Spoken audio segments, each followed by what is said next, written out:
കഴിഞ്ഞ പ്രോഗ്രാമിൽ ഞാൻ വന്നിരുന്നു. വളരെ സന്തോഷം തോന്നി.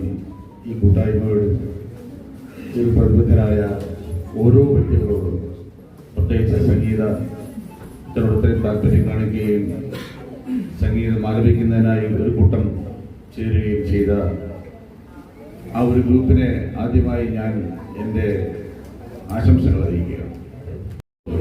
അന്ന് രാജാറെഡ്ഡിയും കൃഷ്ണ അന്നത്തെ കുച്ചിപ്പുടി ഡാൻസിൽ ഏറ്റവും കൂടുതൽ ശ്രദ്ധേയമായ അന്ന് പത്മശ്രീ വാങ്ങിച്ച രാജാറെഡ്ഡിയും അതോടൊപ്പം തന്നെ ലതാ മങ്കേഷ്കർ അവരുമായിരുന്നു അന്ന് വന്നത്. ഇവര് 3 പേരെയും അന്ന് പങ്കജ് ഹോട്ടലിലാണ് താമസിച്ചത്. അവിടെ നിന്ന് അന്ന് ഞാനന്ന് ഡ്യൂട്ടി ഓഫീസർ ആയിരുന്നപ്പോൾ അവരെ പിക്ക് ചെയ്ത് കനകുന്നിൽ എത്തിക്കാനും അവരുടെ അക്കോമഡേഷൻ സൗകര്യങ്ങളും എന്നിലായിരുന്നു എത്തിച്ചത്. അപ്പൊ ഞാൻ കൃത്യതയോടെ അവരെ കൊണ്ടുവന്ന് കനകുന്നിൽ കൊണ്ടുപോവുകയും ആ പ്രോഗ്രാമിൽ പങ്കെടുപ്പിച്ചുകയും എത്ര ഉയർന്നു തരുന്നാലും ലാളിത്യവും വിനയവും ഞാൻ അന്ന് അവരെ കാണുകയുണ്ടായി.